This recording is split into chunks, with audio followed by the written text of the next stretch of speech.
नमस्कार, आप देख रहे हैं आज तक। मैं हूं गौरव सावंत। कुख्यात माफिया डॉन से नेता बने अतीक अहमद और उसके भाई अशरफ अहमद की हत्या को लेकर आरोपियों के बारे में एक के बाद एक कर नए खुलासे हो रहे हैं।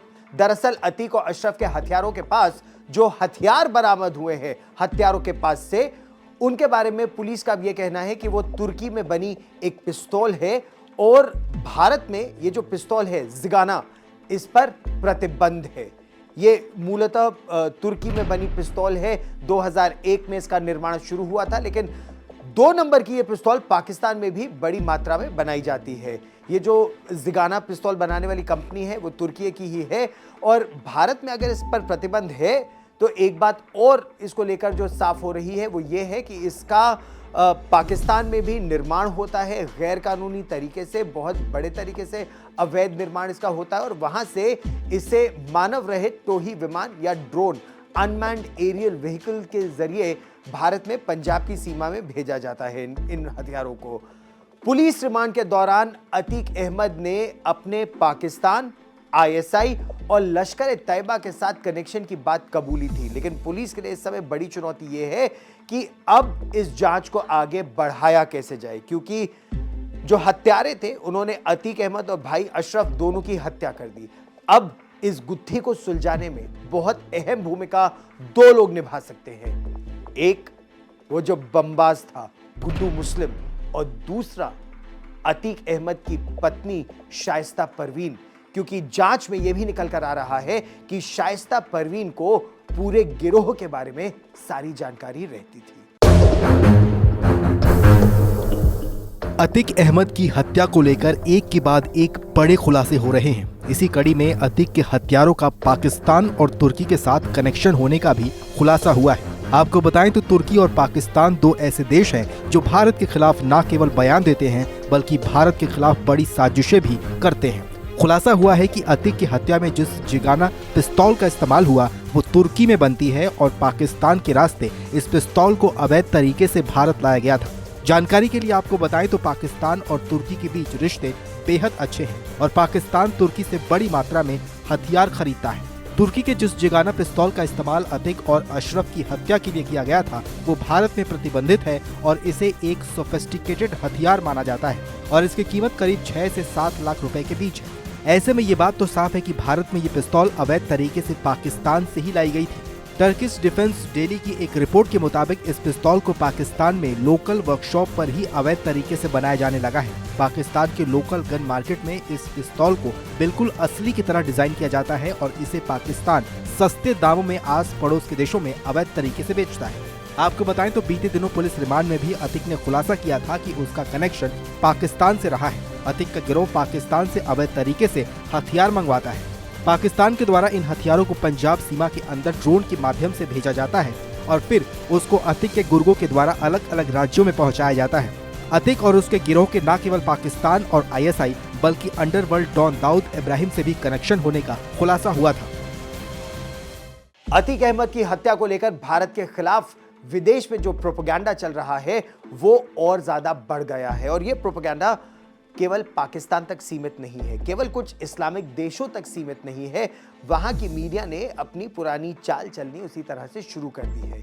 बीते कई वर्षों में देखा यह जा रहा है कि अल्पसंख्यकों के नाम पर भारत की छवि को खराब करने की कोशिश लगातार विदेशी मीडिया का एक तबका, चाहे वो पाकिस्तान का हो, खाड़ी देशों का हो या पश्चिमी देशों का हो, लगातार करता रहता है। अतीक अहमद और अशरफ अहमद की हत्या को लेकर भी अल जजीरा ने मिसाल के तौर पर अपनी एक रिपोर्ट में कहा कि जो आरोपी थे, जो शूटर्स थे, वो पत्रकार बनकर आए थे, हत्या के बाद जय श्री राम का नारा लगा रहे थे और उनके मुताबिक मुसलमानों के खिलाफ अभियान में जो हिंदू राष्ट्रवादी हैं वो इस तरह का युद्ध घोष करते हैं।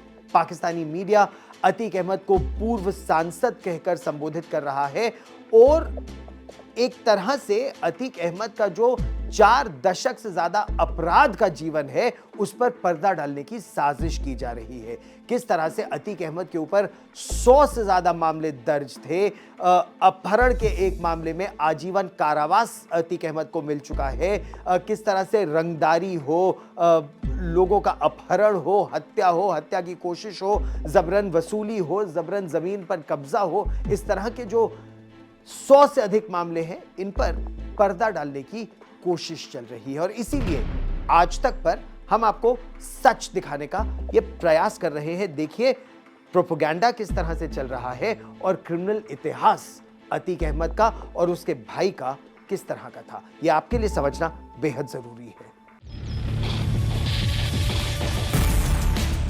अतीक और अशरफ की हत्या को लेकर विदेशी मीडिया ने भारत के खिलाफ प्रोपेगेंडा शुरू कर दिया है। पाकिस्तान समेत मुस्लिम देशों की मीडिया ने इस घटना को लेकर भारत के खिलाफ अल्पसंख्यक वाला कार्ड खेलना शुरू कर दिया है। अल जजीरा और पाकिस्तानी अखबार डॉन ने अपनी हेडलाइन में अतीक को पूर्व सांसद कहकर संबोधित किया। अल जजीरा ने अपनी रिपोर्ट में लिखा कि आरोपी पत्रकार बनकर आए थे। हत्या के बाद जय श्री राम का नारा लगाया गया, जो मुस्लिमों के खिलाफ अभियान में हिंदू राष्ट्रवादियों का एक युद्ध घोष बन गया है। आपको बताएं तो विदेशी मीडिया बीते कई सालों से मुस्लिम अल्पसंख्यकों का नाम लेकर भारत की छवि खराब करने की कोशिश कर रही है। Pakistani news outlet the express Tribune ने एक कदम आगे बढ़कर अतीक के कत्ल को एक मुस्लिम का कत्ल करार देने की कोशिश की है। विदेशी मीडिया के द्वारा अतीक और अशरफ के कातिलों के द्वारा कत्ल के बाद लगाए गए जय श्री राम के नारों को आधार बनाकर भारत में अल्पसंख्यकों को असुरक्षित बताने की भी कोशिश की जा रही है। इन सब के बीच आज आपको अतीक और उसके परिवार का क्राइम रिकॉर्ड भी जानना बेहद जरूरी है। यूपी पुलिस की रिपोर्ट के मुताबिक अतीक अहमद के परिवार पर करीब 160 से ज्यादा आपराधिक मामले दर्ज हैं। इसमें 100 से ज्यादा अतीक अहमद के खिलाफ मामले दर्ज हैं, जबकि उसके भाई अशरफ के खिलाफ 52 मामले दर्ज हैं। इसके अलावा अतीक अहमद की पत्नी के खिलाफ 3 मामले दर्ज हैं। इसके अलावा उसके बेटे अली के खिलाफ 4 मामले, जबकि दूसरे बेटे उमर अहमद के खिलाफ 1 मामला दर्ज है। अतीक और उसके सगे संबंधी और दोस्तों ने भी उसकी धाक का फायदा उठाते हुए कई संपत्तियों पर कब्जा कर रखा है और कई आपराधिक मामलों में भी शामिल हैं। जानकारी के मुताबिक अतीक और उसके परिवार की 11,684 करोड़ रुपए की संपत्ति जब्त की गई है। प्रयागराज जिला प्रशासन के अनुसार अतीक और उसके दोस्तों ने जबरन 751 करोड़ की संपत्ति पर कब्जा कर रखा है। ईडी के छापे में अतीक अहमद के घर से 200 से ज्यादा बैंक खाते और कई अवैध संपत्तियों के कागजात भी बरामद किए गए हैं। इतना ही नहीं, यूपी पुलिस की तरफ से दायर की गई चार्जशीट के मुताबिक अतीक अहमद ने खुद लश्कर तैयबा और ISI से संबंध होने की बात कबूल की थी। कभी पाकिस्तान के सबसे अच्छे मित्रों में से एक समझे जाने वाले सऊदी अरब ने अब भारत के साथ अपने संबंधों को और मजबूत करना शुरू कर दिया है। सऊदी अरब ने हाल ही में पाकिस्तान को दरकिनार कर भारत में जम्मू और कश्मीर में बड़े निवेश का ऐलान किया था। यूनाइटेड अरब एमिरेट्स पहले ही भारत में बड़ा निवेश कर रहा है। यही नहीं, सऊदी अरब की अगर बात करें या और खाड़ी देशों की बात करें तो भारत की न केवल फिल्म इंडस्ट्री बल्कि इंडियन प्रीमियर लीग IPL में भी बड़े निवेश की बात कर रहे हैं, उसकी तैयारी कर रहे हैं।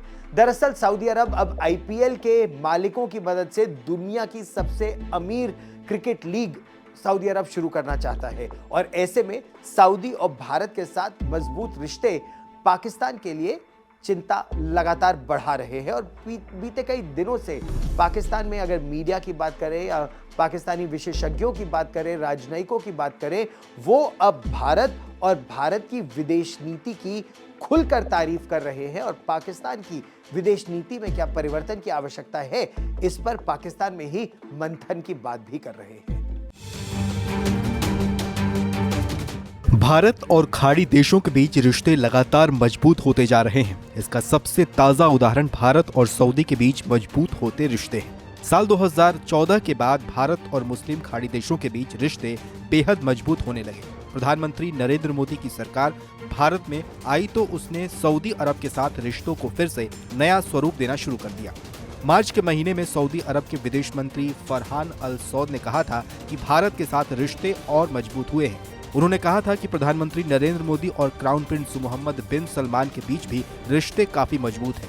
उन्होंने भारत के साथ रिश्तों को प्राथमिकता करार दिया था। सऊदी और भारत के बीच रिश्ते मजबूत होने के पीछे क्रिकेट और बॉलीवुड की अहम भूमिका है। सऊदी अरब अब IPL के मालिकों की मदद से दुनिया की सबसे अमीर क्रिकेट लीग शुरू करना चाहती है। क्रिकेट और बॉलीवुड भारत में जनता के 2 सबसे पसंदीदा शौक हैं और अब ये शौक ही दोनों देशों को करीब ला रहे हैं। विशेषज्ञों की माने तो बॉलीवुड और क्रिकेट के बहाने भारत अब मिडिल ईस्ट में अपनी पकड़ जमा रहा है। सऊदी अरब इसमें उसका बड़ा साथी बन रहा है, लेकिन वहीं दूसरी तरफ पाकिस्तान है जिसे सऊदी अरब से आर्थिक मदद तक नहीं मिल रही है। भारत और सऊदी के बीच मजबूत होते रिश्तों को देख पाकिस्तान की चिंता बढ़ गई है। जानकारी के लिए आपको बताएं तो पाकिस्तान और सऊदी के बीच मुस्लिम देश होने के नाते रिश्ते काफी बेहतर थे, लेकिन अब भारत के लिए सऊदी के रिश्ते अच्छे होना पाक के लिए चिंता लाजमी है।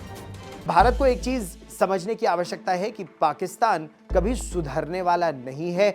आतंक फैलाना और खासतौर पर भारत में आतंक फैलाना ये पाकिस्तान की एक तरह से आदत बन गया है और ये आदत पाकिस्तान की छूटने वाली नहीं है, जो पिछले लगभग 7 दशकों से ज्यादा से आदत चली आ रही है। आपको हमारा ये वीडियो कैसा लगा?